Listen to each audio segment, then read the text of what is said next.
The last thing I expected when I walked into my old office was silence.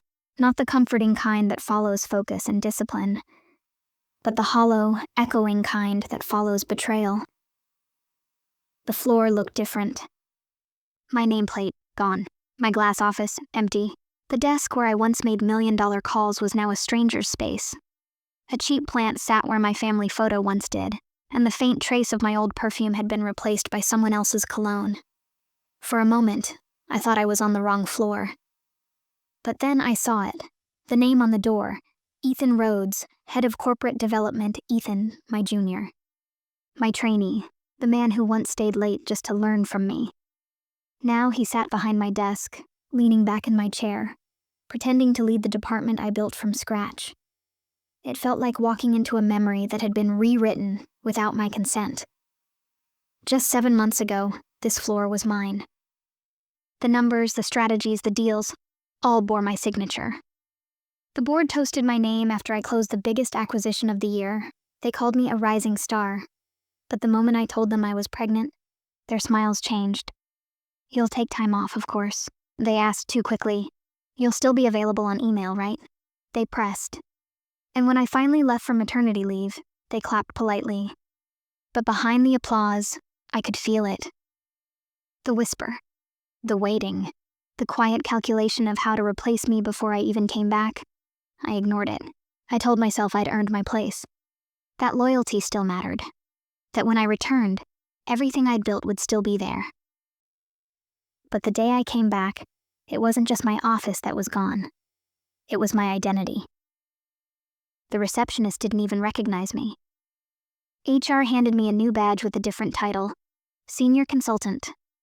Consultant. I laughed, quietly, because laughter was the only thing that kept me from screaming. They'd stripped my name off the leadership chart, reassigned my projects, and gave my team to Ethan. They even told the new hires I'd moved on. But I hadn't. I was right there, standing in the ruins of my own success, holding a baby carrier in one hand and the weight of betrayal in the other. I wanted to storm into the boardroom and demand answers. But instead I smiled, because I learned long ago that revenge doesn't start with rage. It starts with calm, so I nodded. I congratulated Ethan on his promotion. I even thanked HR for the new opportunity. And then, when no one was watching, I started collecting things, old emails, archived spreadsheets, system logs, anything that might explain how my empire had been stolen while I was gone. Late that night, while my daughter slept beside me, I opened one of the company's shared drives, a digital skeleton closet I still had access to. And there it was, a financial report that didn't match my last signed statement, a missing payment trail from the acquisition I had finalized before I left, and a signature, Ethan's, alongside the CFO's. My heart stopped. This wasn't just about office politics. This was theft, fraud, and the same men who replaced me were hiding it under the guise of department restructuring.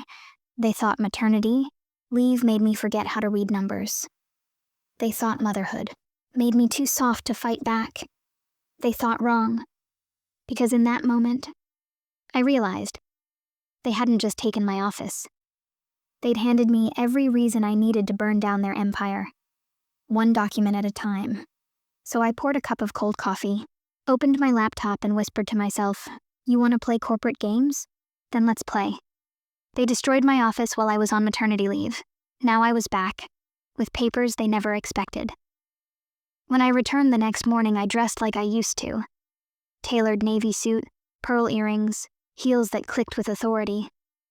I wasn't coming back as a mother who lost her place. I was coming back as the woman who built this floor brick by brick. But the moment I stepped into the office, I realized something had changed far deeper than titles or nameplates. The air itself felt different, heavier, cautious, as if every conversation stopped a second too soon when I walked by. The people who once laughed with me during late nights now avoided eye contact. A few smiled politely, but most just glanced away, pretending to be buried in their screens. It wasn't hostility, it was guilt. The kind of guilt that comes from staying silent when something wrong happens. And there he was, Ethan, my former analyst. My shadow for 2 years, now sitting in my chair, pretending to own the view that used to belong to me. "Claire, you made it back," he said, with that manufactured warmth people use when they've already written you off. "I did," I replied, my voice steady, though I can't seem to find my office. He laughed, as if it were all a misunderstanding. "Ah, right, we had a bit of restructuring while you were gone. HR must have told you. You're now senior consultant, reporting directly to me." Reporting to him. Every word felt like glass in my throat. But I didn't flinch. I just nodded, pretending to listen as he rambled about new directions and fresh leadership. Inside, I was memorizing every detail, his tone, his arrogance, the casual way he erased 2 years of my work. My new desk was a corner cubicle, a downgrade so deliberate it might as well have come with a message, "Know your place." I sat down, opened my computer, and found that my access to several systems had been revoked. My files gone, my shared drives wiped. It was like I'd never existed. That night, I went home and rocked my daughter to sleep, whispering softly to her. She looked up at me with those innocent eyes, and I realized I wasn't just fighting for my career anymore. I was fighting for every woman who had ever been replaced the moment she chose to become a mother. Over the next few days, I played my part. Polite, quiet, invisible. I attended Ethan's meetings, listening to him fumble through strategies I once perfected. He took credit for my past projects, used my old slides, even recycled my words from board presentations. He didn't even bother to hide it. Because in his mind, I was harmless. A consultant. A ghost. But ghosts see everything. By the end of my second week, I started noticing inconsistencies. Deals that didn't add up, numbers that drifted from the last reports I'd approved. I pulled up archived backups from my personal cloud, files I'd saved long before my leave. And there it was, a growing gap between the company's declared profits and the numbers I'd signed off on. Something was wrong. Deeply wrong. I tested the waters by casually mentioning one of the old mergers in a meeting. Ethan froze for a split second, just long enough for me to notice. Then he smiled and changed the subject. That one hesitation told me everything. They hadn't just taken my office. They were covering something, so I kept quiet and started watching. Every detail, every number, every odd late-night file update on the system logs. I was invisible to them now, and invisibility was power. They thought they'd buried me, but they'd only made me harder to see, and much harder to stop. Numbers had always been my language. They didn't gossip, they didn't lie, they revealed. And what they were whispering now was corruption. Every evening after my daughter fell asleep, I turned my apartment into a war room. Spreadsheets covered the kitchen table. My laptop glowed under dim light, and the soft hum of the baby monitor kept me company while I sifted through data.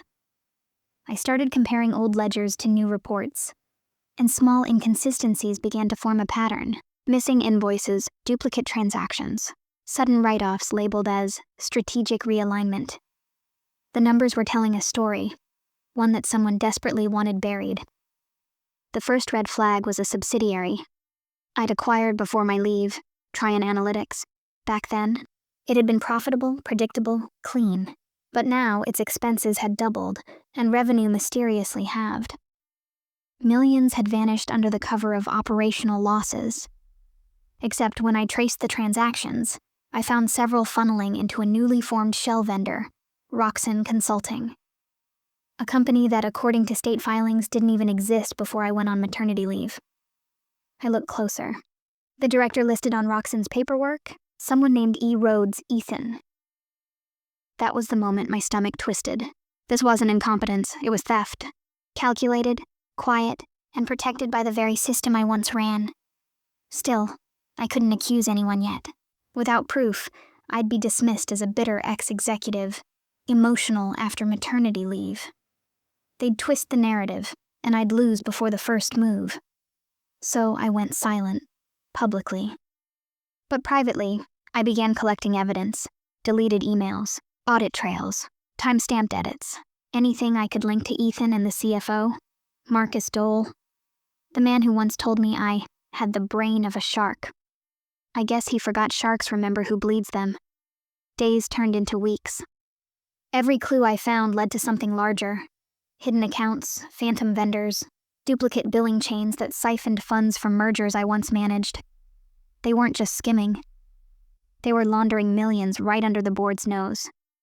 The more I uncovered, the colder my anger became. Because every dollar they stole wasn't just theft, it was betrayal signed in my name. My digital signature was still attached to many of those reports. If this blew up, I'd take the fall. That realization hit me hard. They hadn't just replaced me. They'd framed me. One night, around 2 a.m., I stared at my screen, the folder now holding hundreds of files I'd quietly saved on an encrypted drive. My hands trembled, not from fear but clarity. They'd built a kingdom on deceit, and they used my absence, my pregnancy, as the smokescreen to pull it off. I looked over at the baby monitor. My daughter stirred slightly, her tiny hand twitching in her sleep. And I whispered to her, "They think they outsmarted me, but they don't know who taught them the game." The next morning, I walked into the office as if nothing had changed. I even complimented Ethan on his recent success. He smiled, cocky, unaware that every fake number he approved was already printed, highlighted, and cataloged in my private binder at home. But then, something unexpected happened. HR summoned me for a review. Apparently, there had been concerns about how much time I was spending revisiting old files. They were watching me. That's when I realized this wasn't just a battle for justice. It was survival. I had two choices. Stay silent and protect my paycheck, or push forward and risk everything. My career, my reputation, even my freedom if they pinned their crimes on me first. But I didn't hesitate, because they'd already taken everything once. And I had nothing left to lose except the truth. And the truth was my weapon. The first sign of betrayal didn't come from Ethan. It came from someone I trusted. Jenna, my old assistant. She had always been quiet but loyal, the kind of person who kept the office running when chaos reigned. So when she stopped by my cubicle one morning, clutching her coffee like it was a shield, I thought maybe she was ready to talk. "Claire, can we chat in private?" she whispered. We slipped into an empty conference room. Her hands were trembling. "They're setting you up," she said. "They've been watching your system activity for weeks. Ethan told it you've been accessing old audit files you shouldn't have. He said it's suspicious behavior." For a moment, I couldn't breathe. "He what?" She nodded, eyes darting to the door. "They're saying you're bitter about being replaced, that you might have tampered with financials to make them look bad." It hit me like a physical blow. The very data I'd been gathering to expose them was being turned against me. Jenna slid a folder across the table. Inside was a printed HR memo, my name highlighted in red. "Internal investigation, data manipulation concerns." It was dated 2 days ago, signed by Ethan and the CFO. I stared at the words until they blurred. They were moving faster than I thought. They wanted to discredit me before I could reveal what I knew. By afternoon, the whispers started. Colleagues glancing at me during meetings, hushed tones in hallways. Even the board's executive assistant, who once called me the firm's rising star, wouldn't meet my eyes. Then HR called again. "Claire, could you step in for a moment?" The room smelled like polished wood and denial. The HR director sat across from me, her voice falsely gentle. "We've received reports that you've been accessing confidential data outside your scope. Ethan and Marcus have raised concerns about your conduct." I wanted to laugh. The absurdity of it. They were the ones stealing millions, and I was the one accused of misconduct. But I didn't fight. Not yet. I simply nodded. Let them speak. Let the venom pour. Because I knew the louder they talked now, the harder they'd fall later. When I returned to my desk, I found my access had been restricted further. Half my folders were locked. My email history was wiped clean. They were scrubbing the evidence, tightening the noose and smiling while doing it. That night, I drove home in silence. My daughter slept in the back seat, her tiny hand curled around her toy giraffe. The city lights reflected off the windshield like fractured stars. For a moment, I felt the weight of it all. The betrayal, the humiliation, the rage I'd kept buried. I'd played fair, followed the rules, and they'd used my absence, my motherhood, and my trust against me. But I wasn't the same woman who left 7 months ago. I'd given birth, survived sleepless nights, and found strength I never knew I had. They mistook my silence for surrender, but silence was my strategy. So instead of breaking, I began to plan. The next morning, I greeted Ethan like nothing had happened.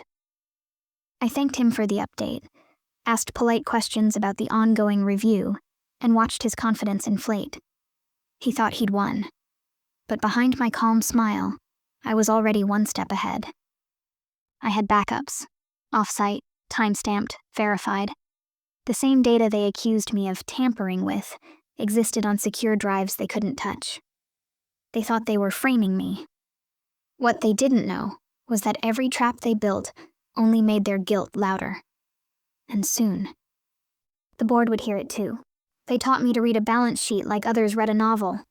Every footnote a subplot, every ledger a character with secrets. So I turned my old skill into a weapon. First, I stopped playing by their rules. If they wanted to paint me as a rogue employee poking around, I would force the narrative into daylight on their timeline. Not theirs, mine. Quietly, methodically, I built a chain of custody for everything I had. Copies of invoices, printouts of bank transfers, screenshots of vendor registrations, and a directory of system logs with timestamps no one could alter. Each file was encrypted, duplicated, and stored in 3 separate places: an external drive in a safety deposit box, a cloud account under an alias, and a trusted lawyer's encrypted mailbox. I learned long ago that evidence without a trail is just a rumor. Next, I created controlled leaks. Not the sloppy kind that journalists chase for clicks, but surgical ones that would force questions in the right rooms.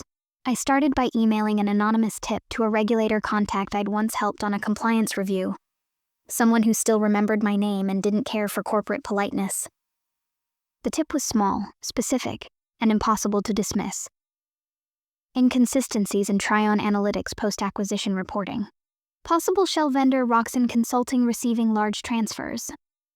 I attached a single, irrefutable document, a bank transfer with a memo string that matched my internal records. That one file would buy me time. Once they opened a formal inquiry, corporate control evaporates. But I couldn't rely on outside agencies alone. I needed internal panic, board-level eyes, not just HR whispers. So I engineered a board packet, a compact dossier framed as a routine audit update I was advised to present as a consultant. I drafted it in neutral language, removed emotion, and let the numbers do the accusing. The packet contained a timeline of transactions, cross-referenced vendor registrations, and a simple flowchart that traced funds from Tryon to Roxen to accounts linked to Marcus and an intermediary shell. I didn't sign it as Claire. I routed it through Jenna, who still owed me more than loyalty. She smuggled the packet into a board assistant's inbox under the pretense of update materials. Then I played chess with perception. While the board read the audit, I fed Ethan a carefully planted illusion of victory. I continued to attend his meetings, compliment his leadership, and leak tiny, harmless inaccuracies that kept him confident and careless. Overconfident people are loud. Loud people make mistakes that leave fingerprints. Within days, Ethan approved a payment batch to Roxen without the usual 2-level authorization. His signature was the kind of evidence a court understands. I also protected my flank legally. My lawyer wrote a sealed complaint prepared for immediate filing should anything happen to me or my evidence. It sat in a secure mailbox, time-stamped and dated with instructions. If Claire's files were wiped or she was suspended, publish immediately. That step made my quiet moves loud. Anyone attempting to flush the evidence would trigger a public cascade. Finally, I used human narrative. Numbers terrify boards, but stories move them. I arranged a short, private meeting with a sympathetic non-executive director, a woman who had once mentored me. I didn't plead. I handed her the dossier and told the facts straight. I trusted these people. I didn't want this fight, but they stole from this company, and they framed me to cover it. Her eyes narrowed. She asked for time to verify, But when someone in that room touches the panic button, it spreads. Within a week, the elements converged. An external auditor pinged Marcus with questions. The regulator opened a preliminary inquiry. The board called an emergency session. Ethan, who had never learned to account for a woman who returned stronger, started to sweat through meetings. I never raised my voice. I never leaked a single explosive line to the press. I let audits, timestamps, and well-placed trust do the shouting for me. Their hubris, the belief that they could erase a woman and cover a ledger, became the scaffolding of their undoing. The plan was not revenge for revenge's sake. It was calculated reclamation, restore the truth, protect my name, and force the board to see the company for what it had become. I wasn't naive. I knew they would fight back hard, but I'd prepared for every angle. I had built a quiet army of facts. So when the board cleared the conference room for the emergency meeting, I sat in the audience and watched the first domino tilt. The audit had been set in motion, and the people who thought they'd engineered my disappearance were the first to be audited. They had destroyed my office while I was on maternity leave. Now they were about to watch the paperwork that mattered most walk them into the light. The boardroom smelled of polished wood and panic. I entered quietly, holding nothing. My weapon was invisible.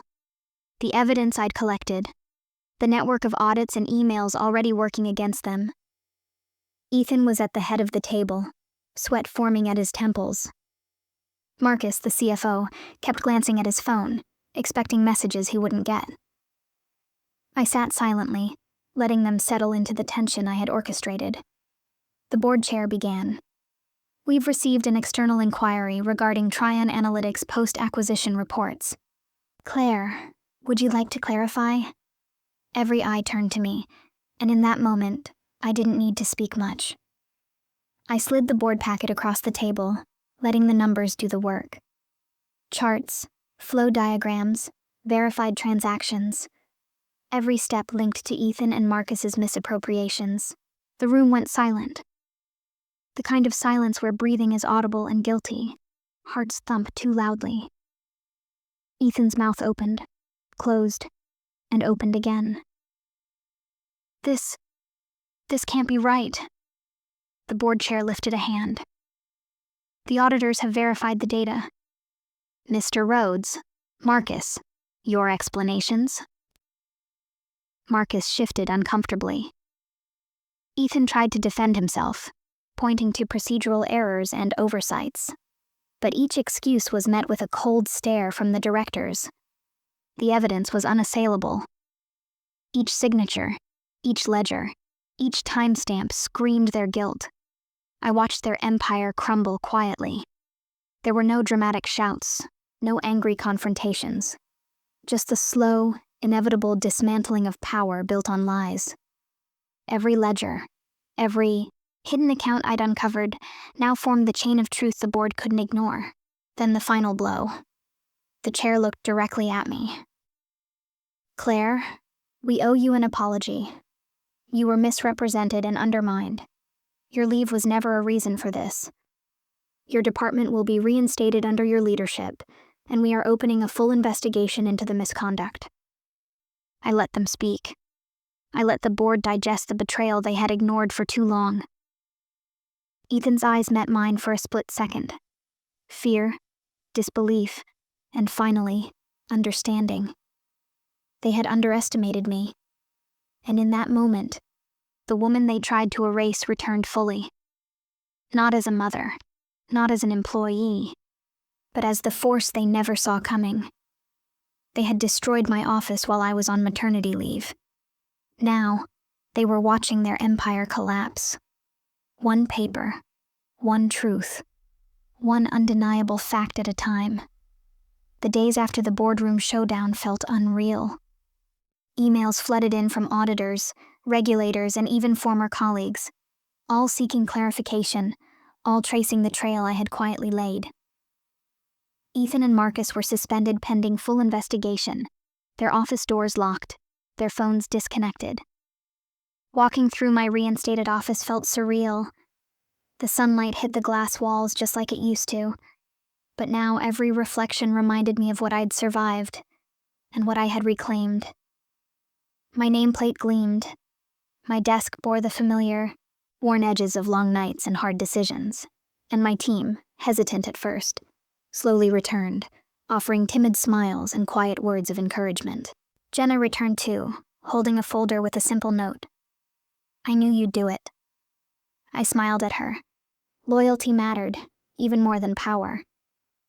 The merger that had been tampered with was corrected, the financials reconciled, and the board publicly acknowledged the misconduct. My leadership was no longer just restored, it was strengthened. People who had doubted my ability to balance motherhood and career now looked at me differently. Not with judgment, but with respect. I didn't celebrate loudly. Revenge isn't about noise. It's about justice. I spent a quiet evening reviewing my daughter's crib monitor, reflecting on the weeks of strategy, patience, and calculation that had brought me here. They had underestimated me, treated my absence as weakness, and nearly erased my career. Yet, in the end, all their schemes collapsed under the weight of evidence, and of the woman they tried to dismiss. For me, the office was no longer just a place of work. It was a battlefield I had survived, a testament to strategy, patience, and resilience. I had proven that absence doesn't equal weakness, and that even in betrayal, careful planning and calm resolve can turn the tables completely. As I sat in my chair, watching sunlight stream across familiar files and folders, I whispered to myself, "They thought I was gone. They were wrong. And now everything is mine to rebuild, stronger, smarter, and untouchable." Power is fragile, reputation is fragile, and trust is the most fragile of all. Looking back, the lessons were clear. They had seen my maternity leave as a weakness, a gap they could exploit. They thought that in my absence, the office, the deals, and the people would bend to their ambition. They underestimated one thing: patience, observation, the quiet strength that comes from knowing both your worth and your strategy. I learned that revenge is not about rage, it is about precision. It's about turning the tools of betrayal into instruments of justice.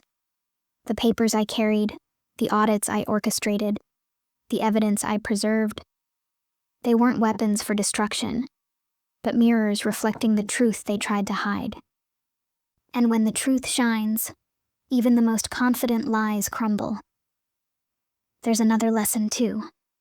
Loyalty matters. Jenna, my assistant, could have stayed silent. Others could have ignored what was happening.